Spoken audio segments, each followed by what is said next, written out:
ನನ್ನ ಹೆಸರು ಸೃಜನ್ ಅಂತ. ನಾನು 10ನೇ ತರಗತಿಯಲ್ಲಿ ಓದುತ್ತಿದ್ದೇನೆ. ನಮಗೆ ಬೆಳಗ್ಗೆ ಹೊತ್ತು ಹಾಲು ಕೊಡ್ತಾರೆ, 9:30ಗೆ ಹಾಲು ಕೊಡ್ತಾರೆ.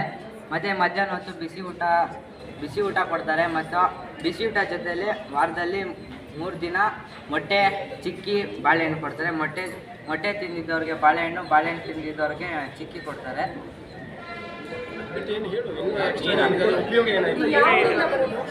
ದೇವನಹಳ್ಳಿ ತರಕಾರಿ ಹಾಕಿ. ಮುಂಚೆ ಮನೇಲಿ ಎಷ್ಟೊತ್ತು ಊಟ ಮಾಡ್ಕೊಂಡು ಬಿಡ್ತಾ ಇದ್ದೆ?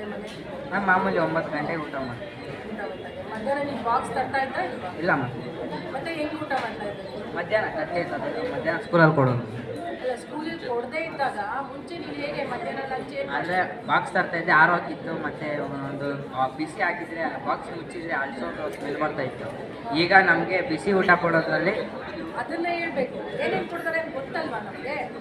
ಸೊ ಇವಾಗ ಹಳಿಸೋಗ್ತಾ ಇತ್ತು ಸರಿ ಊಟ ಎಲ್ಲ. Yes ma'am. ಈಗ ಫ್ರೆಶ್ ಆಗಿ ಕೊಡ್ತಾ ಇದೆ, ಬಿಸಿ ಇರುತ್ತೆ, ನಮಗೆ ಹೆಲ್ತ್ಗೆ ಒಳ್ಳೇದಾಗುತ್ತೆ. ಇದರಿಂದ ಏನಾದರೂ ಯೂಸ್ ಇದೆಯಾ ನಿಮಗೆ? Yes ma'am. ಹೇಳ್ಕೊಟ್ಟಿರೋದನ್ನ ಹೇಳ್ಬೇಡ. ಇಲ್ಲ ಮ್ಯಾಮ್. ನೀನು ಓನ್ ಆಗಿ ಹೇಳು. ಇಲ್ಲ ಮ್ಯಾಮ್, ನಮಗೆ ಸ್ಟ್ರಾಂಗ್ ಆಗ್ತೀವಿ ಮತ್ತು ಜ್ಞಾಪಕ ಶಕ್ತಿ ಜಾಸ್ತಿ. ಅದರಿಂದ ನೀನು ಸ್ಕೂಲಲ್ಲಿ ಕರೆಕ್ಟಾಗಿ ಪಾಠ ಕೇಳೋಕ್ಕಾಗ್ತದೆ? Yes ma'am.